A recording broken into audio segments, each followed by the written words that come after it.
the winter's wrap off, there was a lot of snow that happened on the island of Sodor. Power grid most likely from the winter snowstorm. We've already you'll go to power grid. As for Diesel, he was an electric diesel engine. He wants to help save the world. Find the last engine you wish to see.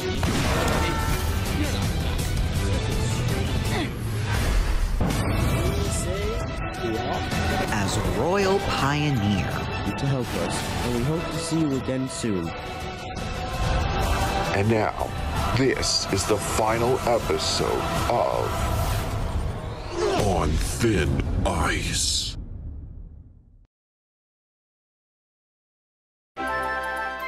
the Northwestern Railway wasn't the only railway that suffered the harsh blizzards. With the Arlesdale Railway and the Coldefell Railway closed, only the Skarloey Railway had its fair share with the brisk winter. Mainly around the Sodor Castle, there's a track that traverses over a lake, and with heavy snowfall and hail, the water rose up to the rails, eventually touching the wheels. That lake's water just keeps getting higher and higher. It doesn't even feel like water. It's got this slush-like texture. Goodness, that must be a sign. That slush texture would become frozen solid. Quite so, Rusty. Bedstead and I have examined the tracks by the Sodor Castle, and there's a good chance that the lake will freeze over the line. Come the following day, the lake did freeze over, and Sir Handel was about to find out the hard way as he took a morning passenger train with Gertrude and Millicent. He passed Glenlock and rounded a bend and was shocked to see no rails up ahead, only a large frozen sheet of ice.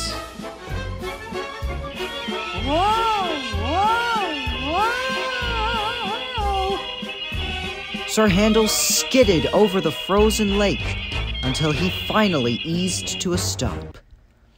What the fenders? Driver, what's happened? Jiminy Cricket! The lake has frozen over the rails! The guard left the train and ran back to Glenlock to phone for help. Mr. Percival received the message. There's been an accident at the Sodor Castle. We must see if Sir Handel's okay. Hiyo, sir. He hopped into Rusty, and the little diesel dashed off with the maintenance train. Sir Handel was still miserable, but relieved that help arrived. I know it. I knew this would happen. It's worse than we thought. How will we ever rescue the train? This gives me a crazy, yet unique idea. We're gonna need some sleepers and rails for it to work. After the supplies were picked up, the workmen got to work and placed down track over the frozen lake. This is what's known as an ice railway. They had to build a curve over the frozen lake as well in order to reach Sir Handel. Once the train was re-railed and the ice railway was complete, Sir Handel cautiously puffed over the ice railway. Tracks over a frozen lake. Wow, fancy that. The engines were extremely lucky that the ice was thick enough for them to puff across.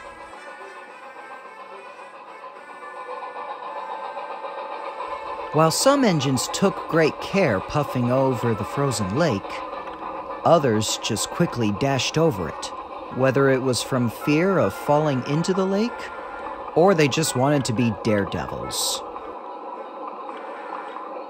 A fortnight passed, and the ice railway was still a big talk on the Skarloey Railway.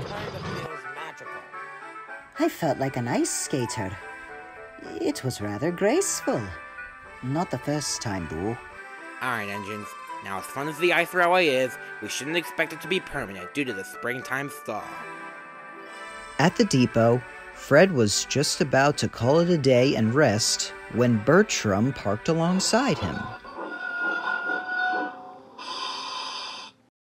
Good evening, Fred. Mind if I bunk here for the night? I have to take a train to the abandoned slate quarry. Sure, why not? Quite gracious of you, thank you. The next day, Bertram took a loaded train up to the abandoned slate quarry, unbeknownst to him that the ice was thawing below him.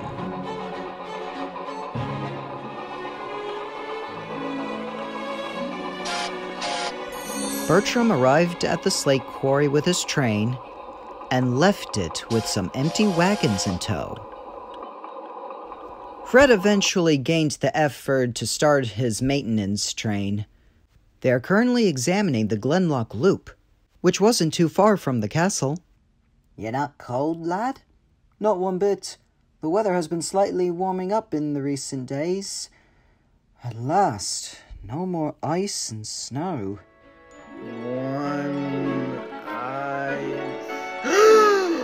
The lake! The ice is gonna visit the mountain! Come on, crew! The workmen hopped back in, and Fred dashed off, hoping that it wouldn't be too late. But as Bertram glided over the frozen lake, it happened. The tracks gave way, and Bertram snapped from the train. His empty wagons fell through the broken ice and plunged into the water. Eek-gag! The ice is breaking! Help! Bertram, we're coming! Fred surveyed the scene in horror. Fred! Don't come any closer! You'll break the ice! What can we do? Bertram will break through if nothing's done! With some quick thinking, workmen grabbed a chain, and they crawled over to Bertram and hooked it on between him and Fred. They were going to pull him away from the lake. Get us the blazes out of here!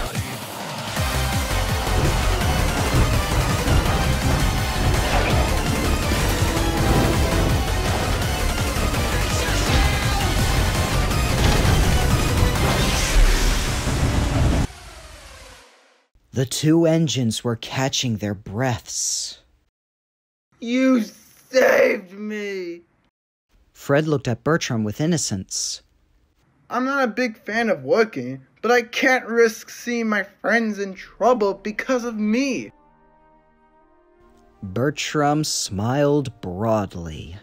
You may have a lack of effort to work, but you've gotten a heart for the others. That's good enough for me. Fred was highly chuffed. Back at the Skarloey sheds, Mr. Percival was expecting Fred. He congratulated him for his heroic actions and rewarded him with a proper day off. No doubt about it, this year had been turbulent for the engines, as well as for all of us. But despite all the challenges, having the strength to rise back up again is what's important. Because there are some things to be expecting in the future, like a certain Green Gresley's 100th birthday. But that is another story.